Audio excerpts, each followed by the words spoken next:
Welcome to Glad We Had This Chat with me, Caroline Hirons. It's your one-stop shop for all things skincare, beauty and beyond. I am so thrilled to introduce my second guest this week, all as part of our Backstage Special. With a hairdressing career spanning nearly 5 decades, his pioneering work has graced the cover of Vogue over 200 times.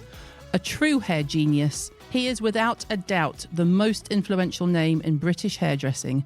Please welcome Sam McKnight.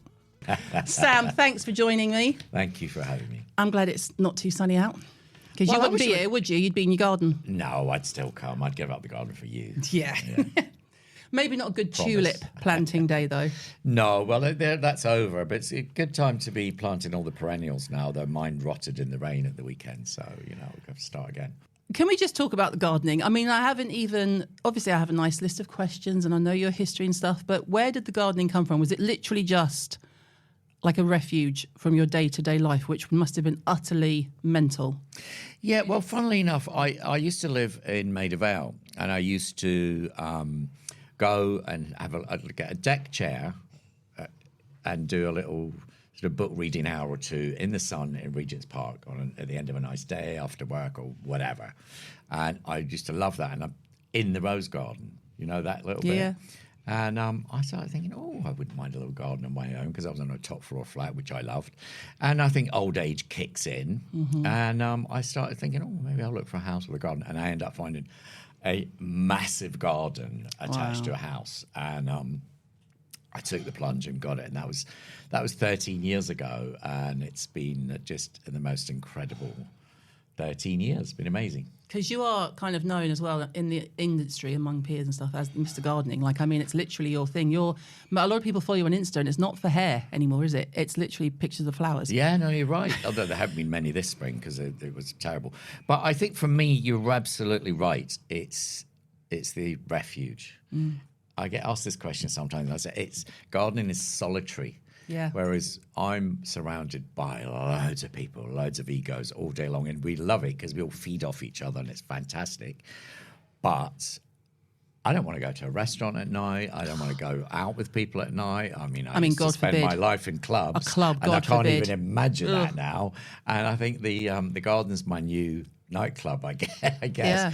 But it's just me on my own, and the flowers don't talk back. Yeah, and they don't have an ego. Don't have an opinion. And you don't have to brush their hair. Absolutely. You don't have everyone going, can I just have a quick touch up while you're there?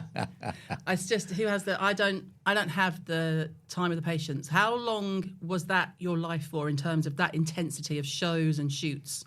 I started doing photo shoots with Vogue in 1977. So I don't know how many, almost 50 years now, really.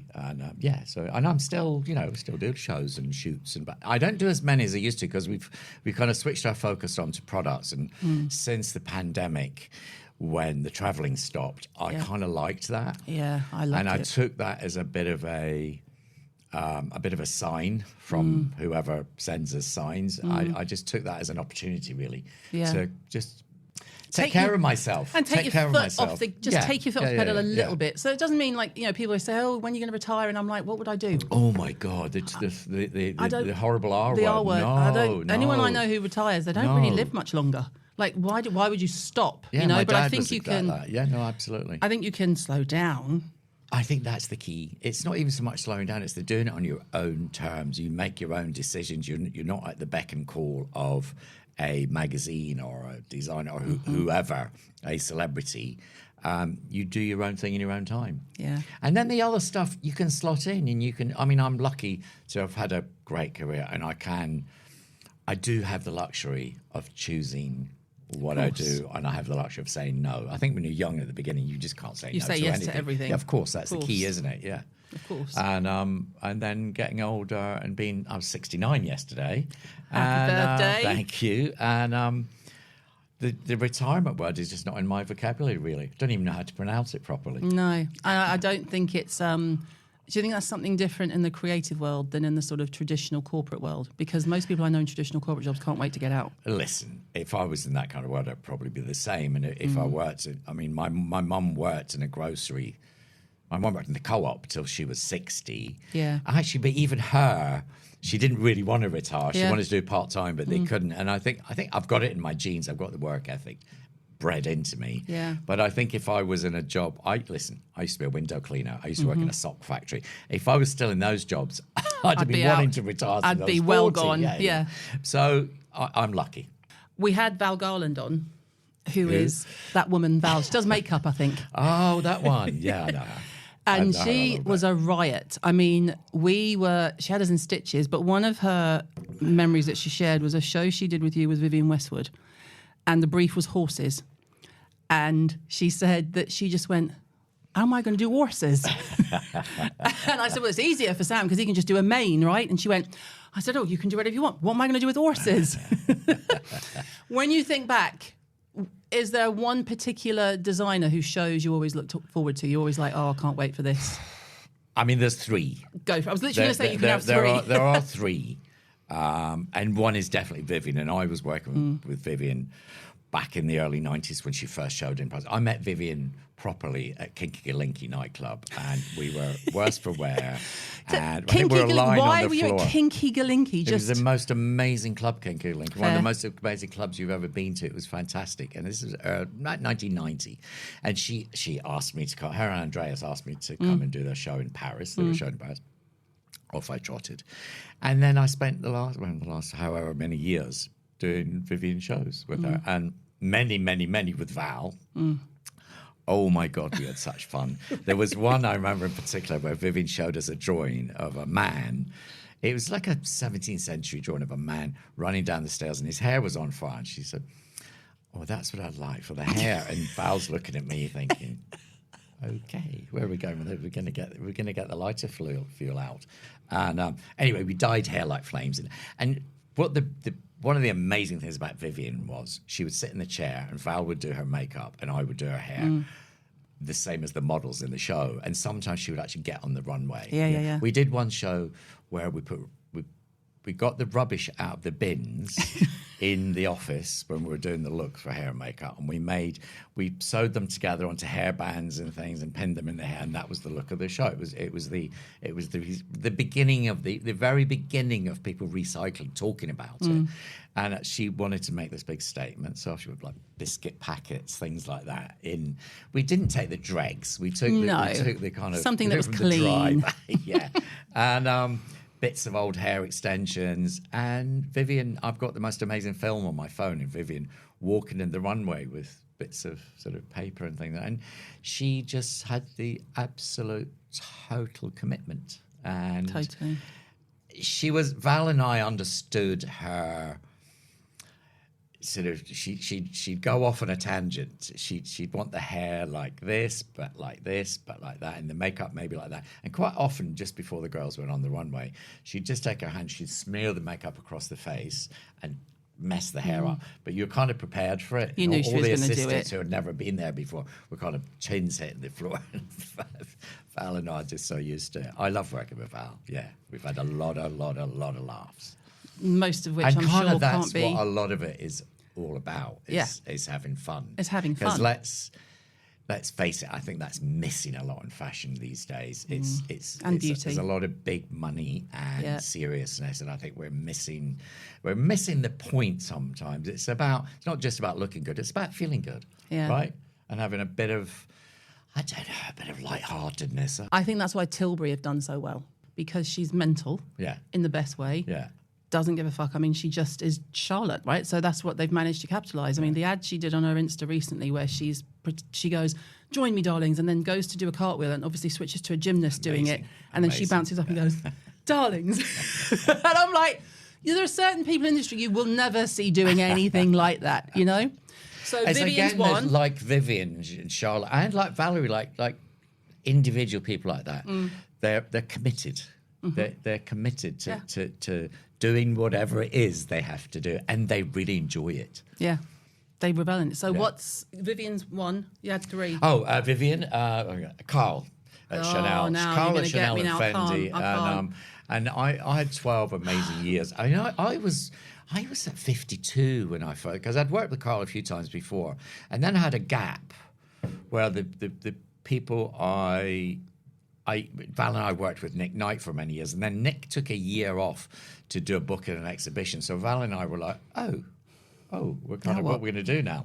and Carl asked me to do a job, and then the next thing I was doing the shows, and that's the beauty of this business. You never know what corner it's going to take, but you have to say yes. You can't hesitate. You have to take the Yeah, sure. Yeah, we can make it work. Grasp the opportunity. And so I went on to thinking I would do a couple of jobs with Carl, because he did the photos, he designed the clothes, he was just all consuming, and Committed. It was the committed, and it was the most amazing 12 years, because I was no spring chicken, and it took a lot of my time, and it was a lot of travel backwards and forwards to Paris. But how amazing to get that in your 50s and 60s! Crazy. I mean, incredible. And the other one, who I'm still working with this day, is Dries van Noten, who is a very, very completely different person, committed the same way in a very different way, very Belgian. It's a very different aesthetic, but his vision it's all about the details. So it's not the big fancy show like Vivian or Carl and the sort of attention grabbing. We would sometimes do a gold leaf parting. We would sometimes dye some hair pieces in the same patterns of the clothes and just kind of fit them under the hair somewhere. So you had to kind of look twice. We used a lot of feathers as sort of underneath the hair as little fringe. We did really, really beautiful details for Dries. And so I've been really lucky to work with a broad spectrum of amazing, committed Iconic creators. people, really. Yeah, for sure. really. I mean, I can't imagine what you're... And it all rubs off. Yeah. It just rubs off. But that creativity just... If it doesn't rub off, you're in the wrong job. You're in the wrong job. Yeah, for sure. I was going to say, I can't imagine what your archive is like. I mean, have you kept anything in terms I of kept like everything? Yeah, I've just had it all out of storage. It's in the top floor of my house, and I don't know what to do. There's a lot of it that probably needs to go to a museum, I think. Yeah. But I did a book about 8 years ago of a retrospective, and when we actually got all the plastic boxes of magazines and things like that, we had 40,000 images. Jesus. To go down to 350, I think. We managed to get it down to, I think, 900 in the end. You can't go... I squeezed them mean, in. And, who do you drop? You're like, no, that's Naomi. Well, we the can't funny lose thing her. is you have an emotional attachment to a lot of them. And then, but when you start going through them, okay, there's no hair in that one. No, there's no hair in that one. No. This one's too dark. You can't really see. You know that it's quite easy to go. But getting down to the last couple of thousand is because you're emotionally attached to the day. Yeah. And to the people in it. And some of the team might not be with us anymore, and or we all might have been having a really bad day that day, and something happened, and so you have that emotional attachment to every single image that you worked on. And there's some you'd forgotten about, and but do you know what was really nice? I had to contact everyone to get permission to use the images. So I was contacting people amazingly on Instagram. Oh, wow. The wonderful tool of social media, which when you use it properly is incredible. It is a tool. And it's brought me in touch with loads of people that I would never have ever been in touch with again. It's been lovely. It's been great. It was a nice experience. I think you're right, though, in that it needs to be in some kind of a museum, because when I went to see the McQueen exhibition at the V&A, I had tears in my eyes. I mean, it was phenomenal. Yeah. I'm not big in fashion. I'm just, because mainly I've been 5'10", 5'11"-ish. I shrunk an inch with the last kid. 5'10", 11-ish. And then couldn't afford, high-end fashion, and wasn't the size for it. But you can look at it. And I could look at it, but I only really got into looking at it as I got older. Right. But with McQueen, it was, and I don't really do art. I always joke I'm a peasant. I was making Bow laugh. I was like, my husband's the arty one. I go, that's nice. And he'll be like, well, actually what they're kind of trying to construe. And I'm like, whatever. I'm kind of joining you on that one a bit, I'm just, but the McQueen exhibition really brought home to me how important it is that people in the creative world keep their archives. Yeah. Like just look after their archives. Yeah. It's hard phenomenal. to keep clothing though. Mine is photos. I have a great wig. I have an amazing collection of classic wigs we've done in shows and things, but most of them are we've recreated them because we haven't got room to keep. We just don't have room to keep all that stuff. But mostly what I have is pictures, magazines, and tear sheets. But it's a lot, and I think there's a massive collection of fashion imagery there from mid 1970s to now. So. What's been sort of some of the most like iconic shoots that you've done that people would instantly know the shoot and not necessarily who did the hair or the makeup or what the dress was or anything like that, but they would know the image? Probably a Princess Diana one, because I worked with her for 7 years, and there's one where the first day I met her, we were doing a shoot for Vogue with Patrick de Marchelier, and we didn't know it was going to be her, this sort of leggy blonde comes bouncing up. They didn't tell you? No, but we were doing a few people, didn't know she was going to be one of them. See, I was living in New York then, though, and I didn't really know much about them, you know, so I wasn't really phased. Yeah. Right? Also, she was so charming and funny and lovely, and did whatever you want. And she was great straight away. And so they put her in a strapless white satin couture gown, and Patrick was the first person to really kind of take unroyal pictures of her, apart from the paparazzis. You know, he just said, "Oh," and his English was really bad, and I would translate. And he said, "Oh no, sit down." So she sat on her chair. No, on the floor. And she's kind of like, "What, on the floor and this?" And then, "Yeah, you sit there." And he kind of disarmed the way he got his image was he would be a bit vague like that. Suddenly there's this amazing picture of, I think I was probably translating his instructions. Even his French she couldn't understand. And she was laughing. And, I've got it as a fridge magnet now. It's one of those, she's got a tiara on. And I'd made her hair look short, even though it was big and fluffy. And that day I cut her hair after that, and then she was short after that. Anyway, that's probably the most iconic one. And then the one where Naomi fell off her shoes, which I'm hoping is going to be in this exhibition. It must be. So it must be. It's got to be. It's got to be. Because I remember Yasmin Le Bon and I were watching the very small 1990s monitor, probably black and white, backstage. And it's probably a lantern show. And so we see Naomi, and I saw the ankle go. Yeah, it goes out. Yeah, you can see, and she fell. And everyone's kind of worried about the ankle. And I was thinking, please don't let the wig fall off, because I saw the wig wobble like that. And my eye was on that. But she was amazing. She bounced up, smiled, bounced up, and off she went. And then you think, well, that's why they get the big bucks. That's why they get the big bucks.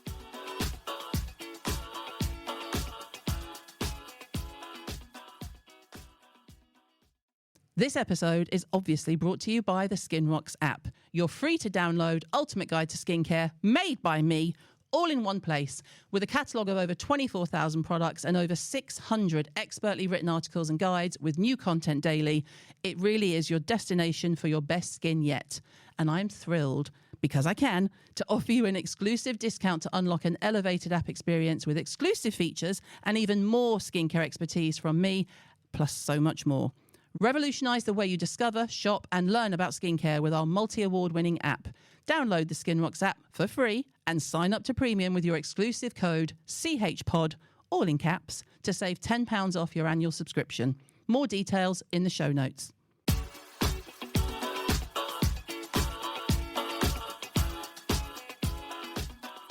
Do you find now that it's... Obviously, because you can pick and choose your work. What do you find yourself gravitating towards? Do you prefer doing one thing over another? No, I still love to. Still do a few shows, and I still do shoots. I did a shoot yesterday.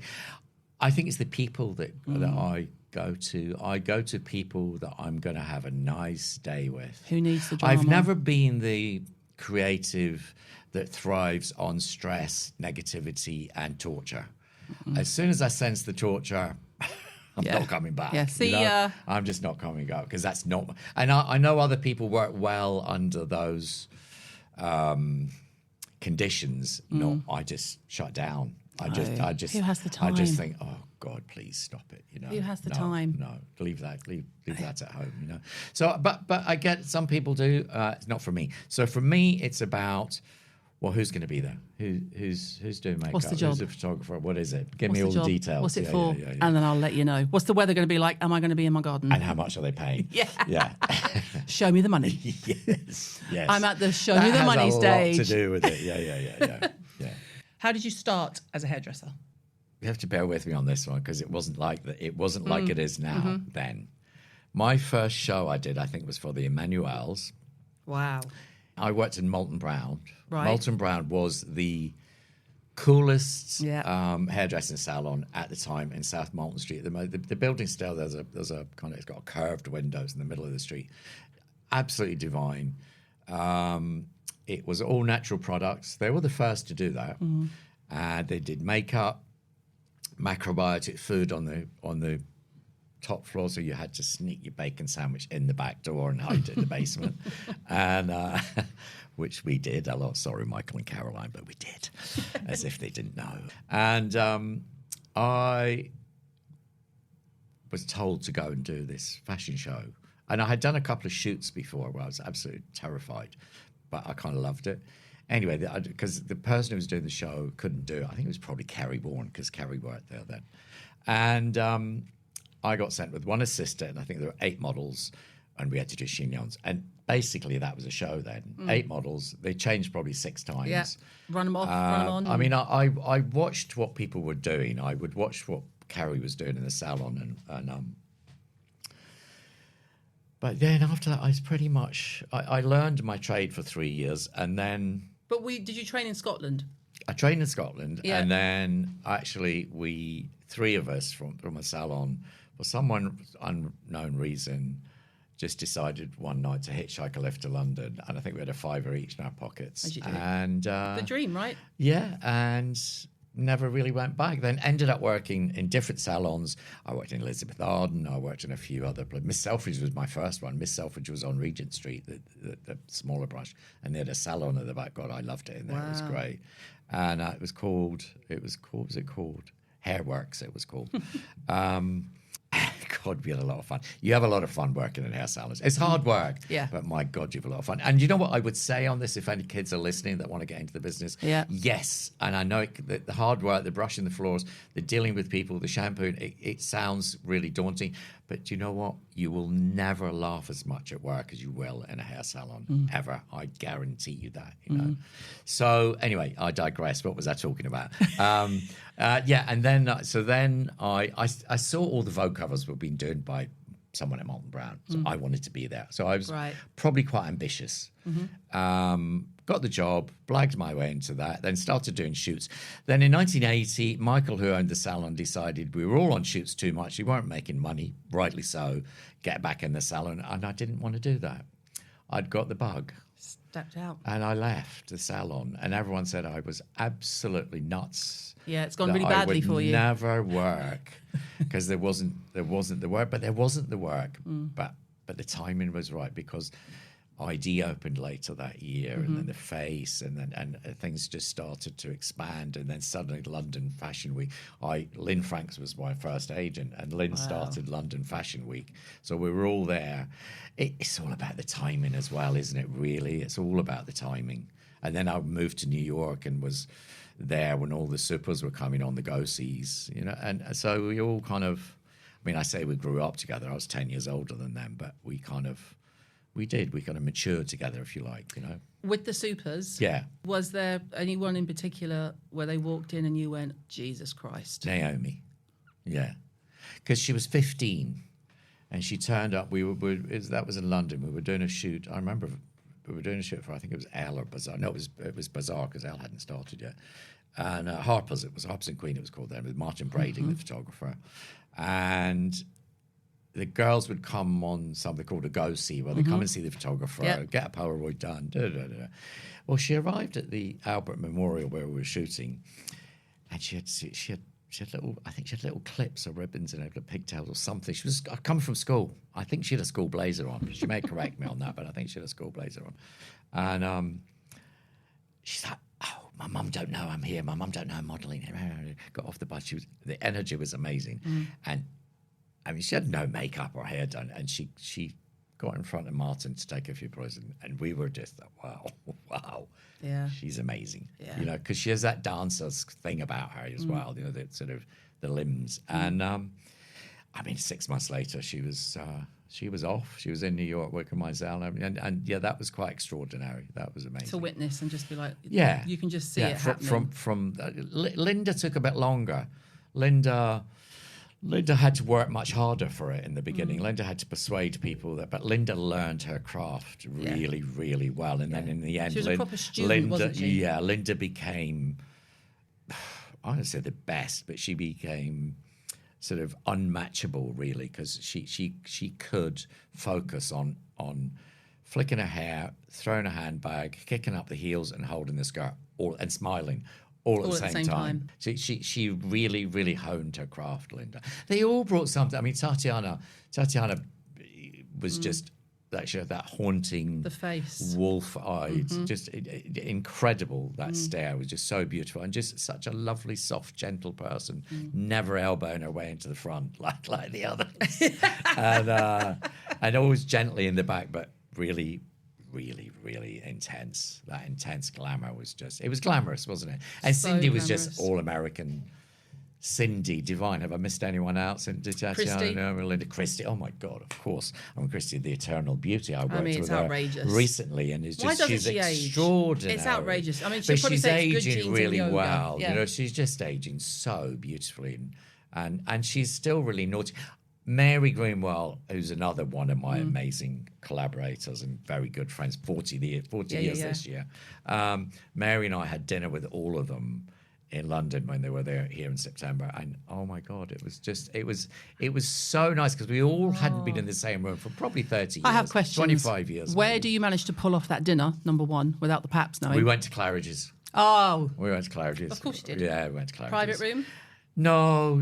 We're a nice table in the back because they're all from the days when they all stayed in Claridge's. So it's got a little special. Yeah. Claridge's always is a special place for I me. love Claridge's. Yeah, me too. I mean, if I could live somewhere, Yeah. money was no object. I know. Claridge's to me feels like nothing could go wrong there. And I've never had a nasty experience with a member of staff. You know, obviously I'm fortunate in that before I'm doing what I do now, I'd get invited to a lot of things with Right. press and all that Yeah. sort of stuff. Yeah. And if they said Claridge's, I'd be like, I'll go. What is it? I'll go. It's amazing. What is it? It's amazing. When I worked at Molton Brown, we used to have, because it was round the corner from Claridge's, so we used to have this little ritual where once a month, if we had some good tips, on a Saturday morning we'd come early and have breakfast at Claridge's, and we just thought we were the bee's knees. Yeah. Claridge's breakfast, amazing. my. Bunch of hairdressers having Claridge's breakfast. Yeah.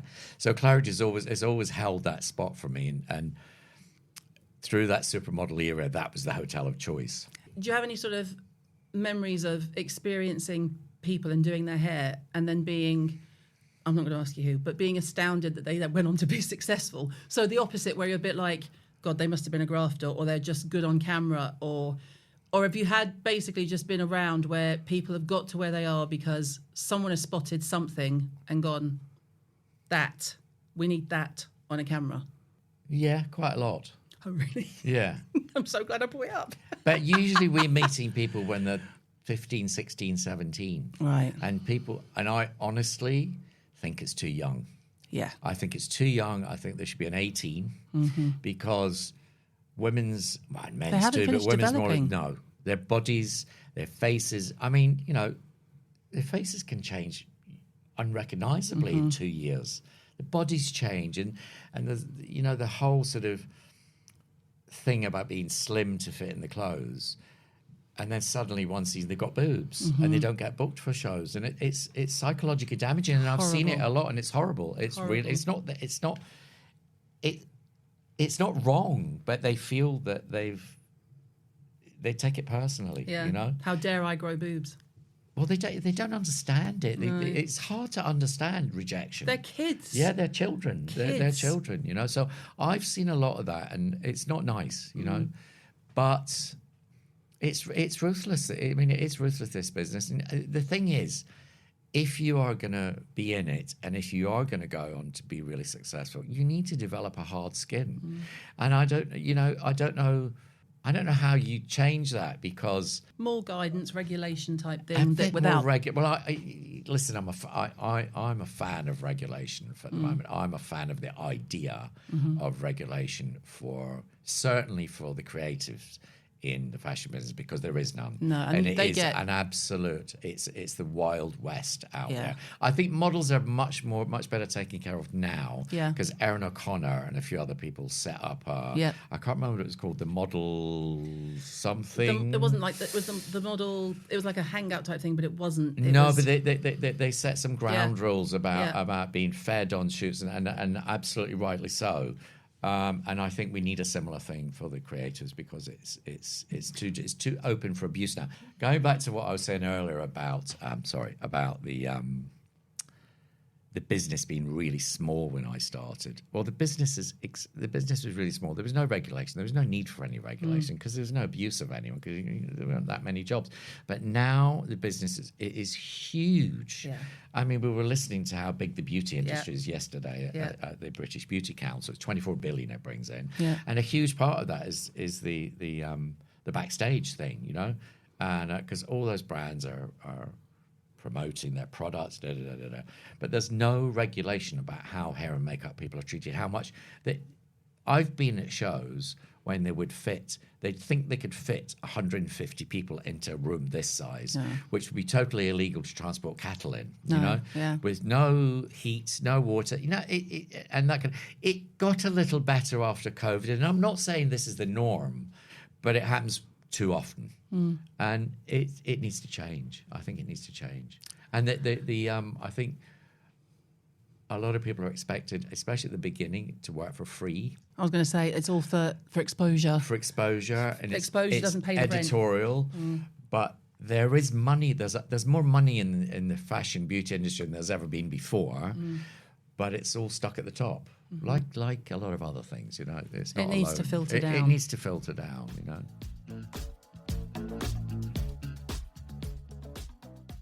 What made you go from using everyone else's product on shoots to thinking, I could make my own stuff here, I could do this? Well, I consulted for various brands over 30 years and really enjoyed that.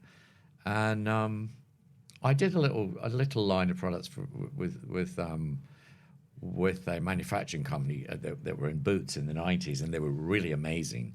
And then, it was a bad deal. I lost control, and I let it go in the end because it was turning out not what I wanted, and I'm not about putting my name on something I don't want.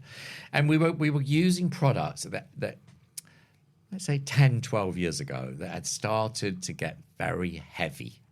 The hair product thing had started to get very heavy, and it got really boring. And there were all these claims being made that were just unnecessary, and you knew they weren't real. It's not going to do that. No. People didn't know how to use the products. For instance, to get the sort of Kate Moss, messy, shaggy look backstage at a show on 30, 40, 50 girls, we'd have to wet their hair with mousse. You do a volumizing mousse, blow dry it, then use hairspray and mess it up and do it. Whereas we did 4 dry texturizers. So with those 4 dry texturizers to start with, we cut, and there had been a couple of dry texturizer things and dry shampoos out on the market, but they were too heavy and we couldn't brush them out. So I needed products that were really instant. They worked in 10 seconds and you can brush them out. And really important that you could build, you could layer. Because I think what was happening was this product, it works. It's really strong and it works, but you put a little bit on and you think, oh, shit, what have I done? And I can't get it out. So you're not buying it again. So I wanted products to be user-friendly as well as I was saying earlier about it was really important that hairdressers use them. And they're all formulated by myself and my right-hand man Eamon, who's been with me for nearly 30 years, a hairdresser. So it was all done from our point of view, you know, from our years of experience, with your skill. And our needs, you know, for what we need. And some, you know, when you go and see people about investments, people would say, well, yeah, but you're doing models, you're not doing real people. The thing is, models' hair is exposed to 10 times more than models' hair is generally not good. Yeah. So if we can make it look good, same with skin, we're okay. Yeah, because it's overused. Overused. You know, the tires are bald. Yeah. Do you know what I mean? When those girls like Eva Herzegovina, Shalom Harlow, when you see them 5 years after they've stopped modelling, they got a luscious mane of hair, because it's been done 6-7 times a day. So it was important to do products that worked well, that had light formulations, that smelt fucking fantastic, and that you could brush out. That would still leave your hair feeling great. I did an actress for Vanity Fair cover, Emily Blunt, a few years ago. It was just when we had done the hairspray, and we made her hair big. It was a big sort of Bardot kind of thing, and we were shooting all day. And at the end of the day, she was going to an event, and she said, "Oh, I'm going to have to go and wash my hair." I said, No, you won't have to wash your hair. We brushed that out and put it up, and she was amazed. And it worked really well because you brush it out, and you can do something else with it. It's not going to ruin your hair. So it was about being user friendly. It was been kind of just having a bit of fun. We had a bit of a laugh with the names.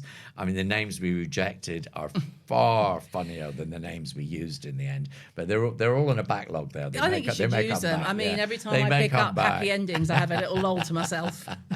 How have you found the retail world? It's a whole sort of landscape that I'm learning a lot about. I'm loving it. It's great. But our online does really well for us, which I wasn't expecting so quickly. Really? Why? Yeah, because I never really had a huge online presence, and we've just been working on that for 18 months or so, and it's been really great. It's been brilliant. Any extensions coming to the line, or like newness that's... Because it doesn't seem like it's missing much, unless I'm just not... Well, what we set out to do was create my entire kit so that I don't use anyone else's products, and I don't. I wanted products that looked amazing on a shelf, because we looked... When we launched 8 years ago, we launched am I rabbiting on now? Yeah. No. We launched our 4 dry stylers, and I launched with those because... I knew when we launched Backstage, we didn't launch with a big thing in a magazine. We did everything backstage, and that was really important because that's my. If you can nail it there, then you're sorted. Yeah, and all the photographers are there. And it's out the next day. It's on the runway. That still really works for us. We get so much content from Backstage. So we did those 4 dry styles. Well, there's no point in launching with shampoo backstage. Yeah. Because you don't use it very often backstage, so let's go with the styling. And the dry stylers were really instant, so people could see us using them.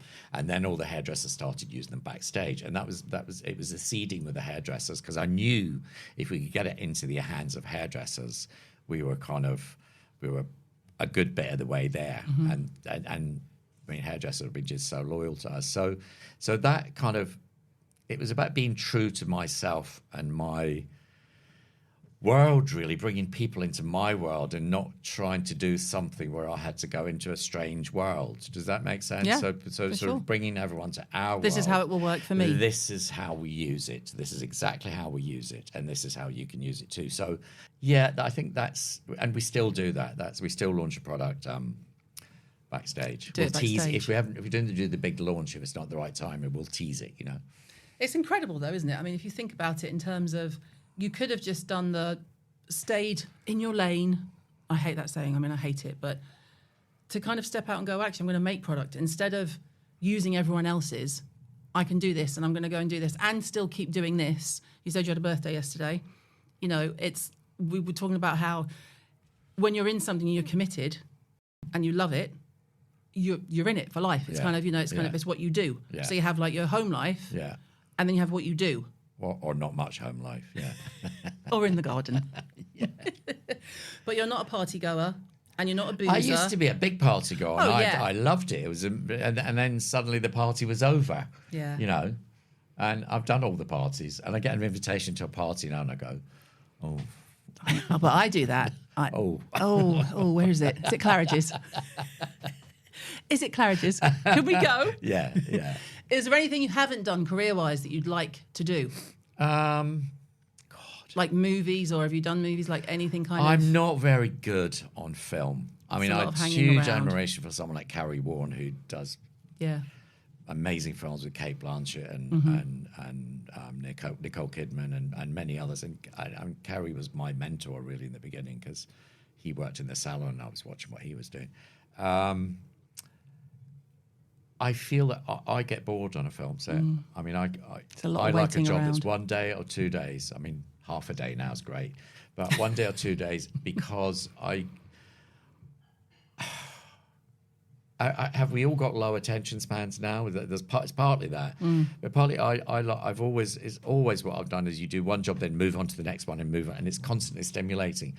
Whereas to do the same thing over and over, I couldn't do it. I'd be, So should we do it this way repetitive. today? I'd be rubbish. They'd be I'd like, "There's no absolute continuity, rubbish. Sam." And I'm not good. Oh no, I'm a nightmare for the continuity person. And I think there's a lot of downtime. There's no sort of. It's not inspiring or creative. I don't it's find just it following a set inspiring. routine. I find as I get older, I'm very conscious of repetition. I don't want to keep doing the same thing. That was partly doing the products because we had done a big exhibition at Somerset House. We did a book and we did the products all at the same time. So it was really busy for a few years. And so doing those things was very, very different to what I usually do. And I think continue doing all that. I did a TV series which got one series, but I had a great time doing The Big Blowout. It was a really amazing experience with incredible people. I'm sad that it didn't work out because I think it could have, done really well if they'd given it a bit more chance. I've loved doing that, and I'm loving doing all my content, shooting our content in our studio and being a part of this. I'm now a part of, with about 10 of us in the team.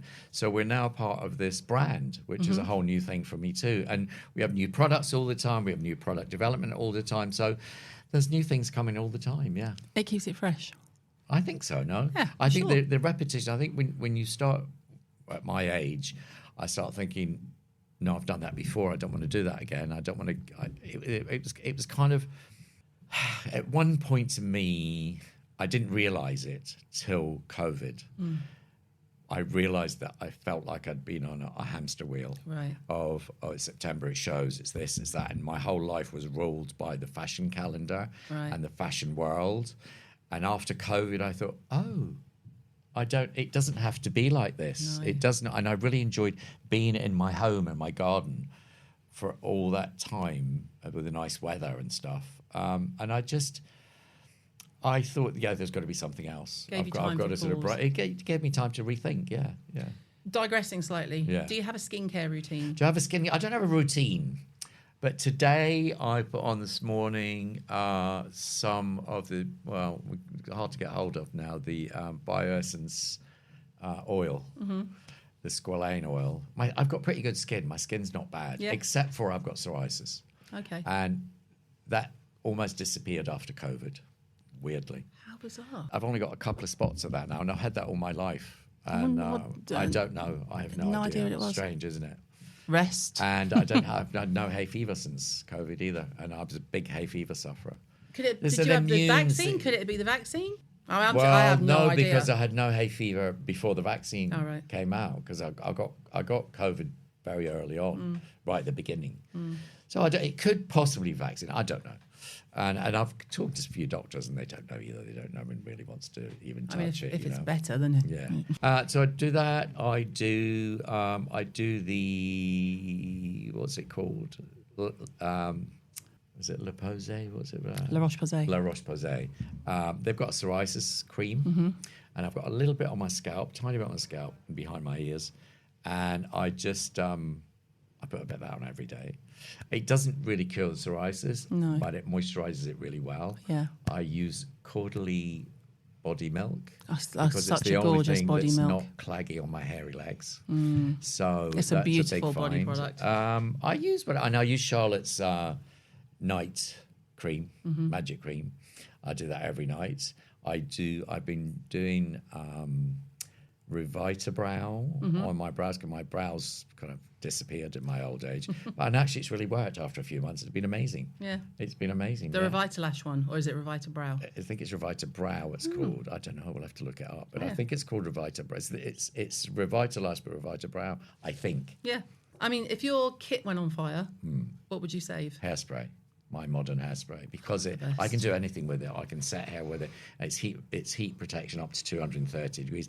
We're constantly improving things because we could only get the heat protection up to 180 or 200, I think it was before. So the new batches. I didn't even know that, and I use that product. Yeah, they are, and so we kind of constantly working with technology.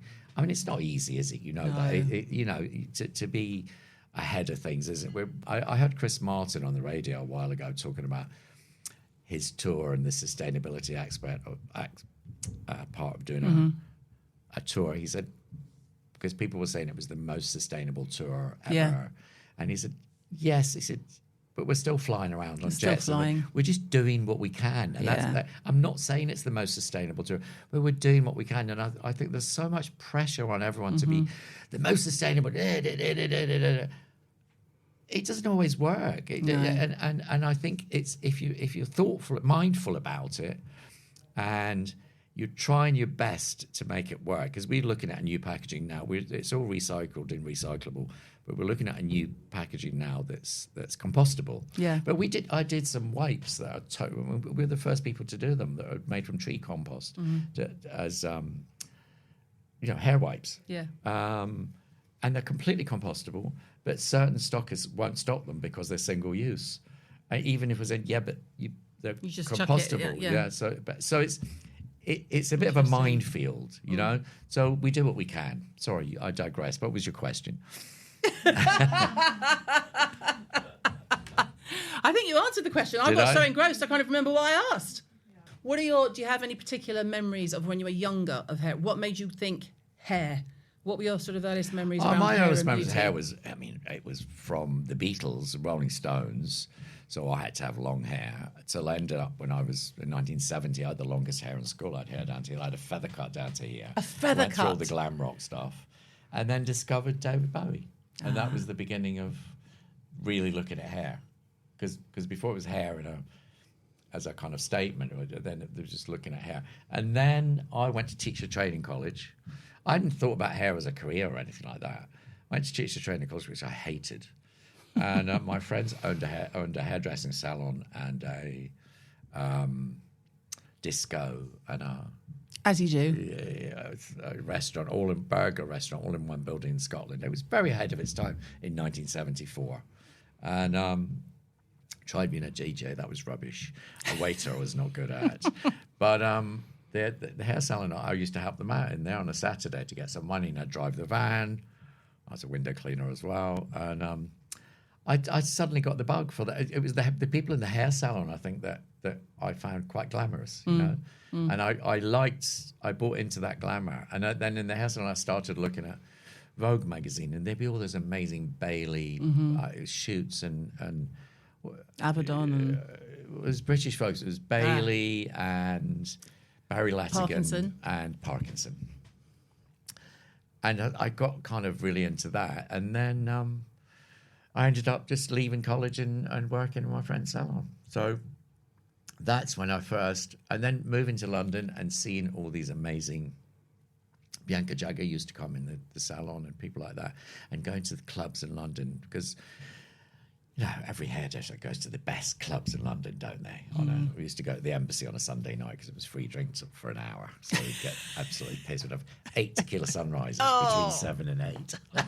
And hope you weren't working on Monday. Oh, yeah. Well, most hairdressers don't. Yeah. So it was a Sunday night. So it's going to be full of hairdressers. And I think just seeing the way hairdressers look and the way the girls used to have those big thatch perms, and it was extraordinary. And we used to dye our hair with felt tip pens because they didn't have crazy colour. So you'd be standing in the queue to get in the rain, and the dye would be running down your white shirt. You know, heady days. Yeah. Did you? Was that your most extreme hair? A feathered, blonde? A feathered.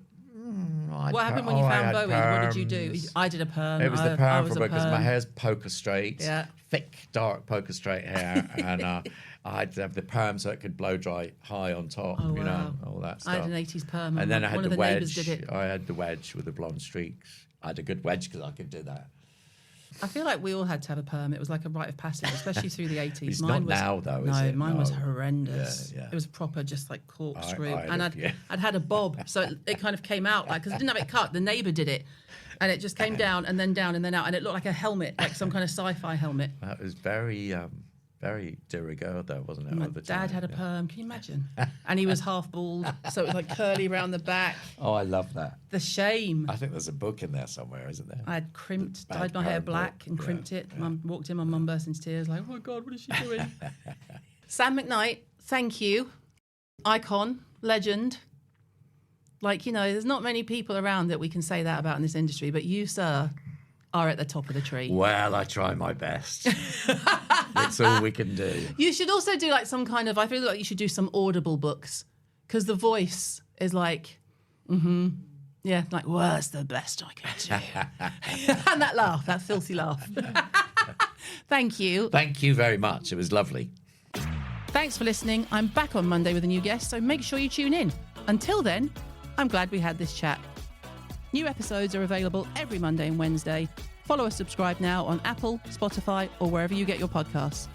Glad We Had This Chat is produced by Wall to Wall Media.